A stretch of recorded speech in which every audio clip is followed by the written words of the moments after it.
Well, hello again, everybody. Welcome back to Junk Shop Library's Improv Bible Study.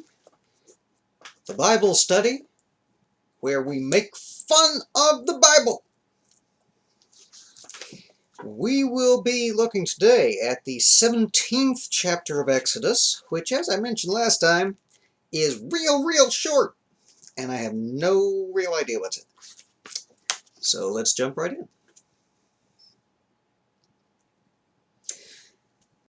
And all the congregation of the children of Israel journeyed from the wilderness of Sin after their journeys, according to the commandment of the Lord, and pitched in Rephidim, where there was no water for the people to drink. Wherefore the people did chide with Moses, and said, Give us water, that we may drink. And Moses said unto them, Why chide ye with me? Wherefore do ye tempt the Lord? And the people thirsted there for water, and the people murmured against Moses, said, Wherefore is this that thou hast brought us up out of Egypt, to kill us and our children and our cattle with thirst? And Moses cried unto the Lord, saying, What shall I do unto this people? They be almost ready to stone me. And the Lord said unto Moses, Go on before the people, and take with thee the elders of Israel, and thy rod, wherewith thou smotest the river. Take in thine hand, and go. Behold, I will stand before thee there upon the rock in Horeb, and thou shalt smite the rock, and there shall come water out of it, that the people may drink. And Moses did so in the sight of all the elders of Israel.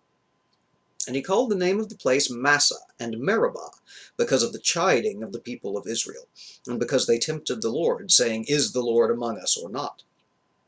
Then came Amalek, and fought with Israel in Rephidim. And Moses said unto Joshua, Choose us out men, and go out, fight with Amalek. Tomorrow I will stand on the top of the hill with the rod of God in mine hand. So Joshua did as Moses had said to him, and fought with Amalek. And Moses, Aaron, and Hur went up to the top of the hill. And it came to pass, when Moses held up his hand, that Israel prevailed, and when he let down his hand, Amalek prevailed. But Moses' hands were heavy, and they took a stone and put it under him, and he sat thereon. And Aaron and Hur stayed up his hands, the one on the one side, and the other on the other side, and his hands were steady until the going down of the sun. And Joshua discomfited Amalek and his people with the edge of the sword.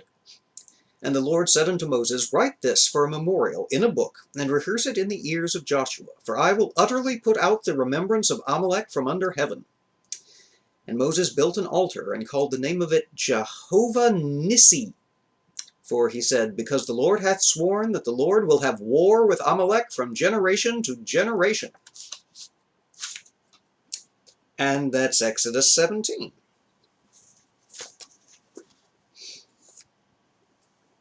Okay, I don't remember this story in detail. I remember the smiting of the rock. What I don't remember is God saying to Moses, I'm going to show you what rock you should hit with your stick to make water come out by standing on it?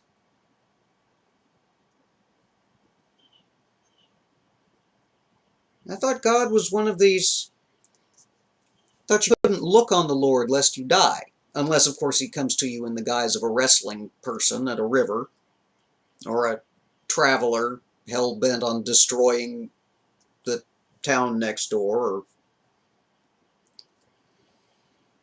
or... I do love me an unreliable narrator. Alright, so they're wandering in the desert. They get mad because there's no water in the desert. They've had nothing to eat but manna for 40 years. And here comes Amalek and picks a fight with them. No idea who Amalek is. Moses turns to Joshua and says, why don't you go out there onto the front lines and take some of the guys with you, and I'm going to stand up here on top of the hill, lead from the rear, as is the custom of leaders, and I'm going to hold up my magic stick in the air,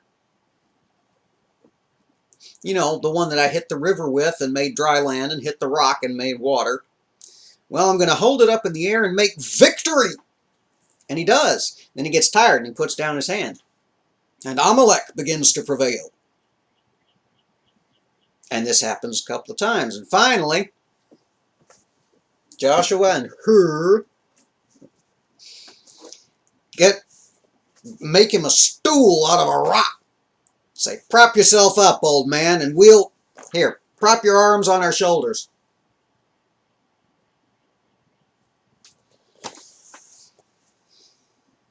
Couldn't God have just smoked Amalek, since he's so determined to wipe out the remembrance of him from under the sun? Yeah, check that, by the way. Write down the story of the children of Israel versus the armies of Amalek, so that everybody remembers who Amalek was, because I'm going to wipe out the memory of Amalek.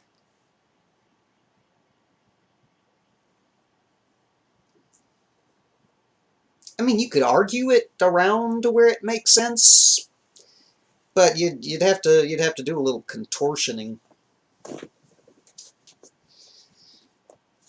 And my favorite phrase so far in this book: Joshua discomfited Amalek and his people with the edge of the sword.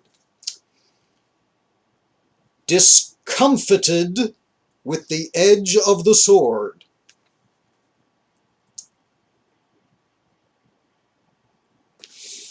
And then Moses made another altar.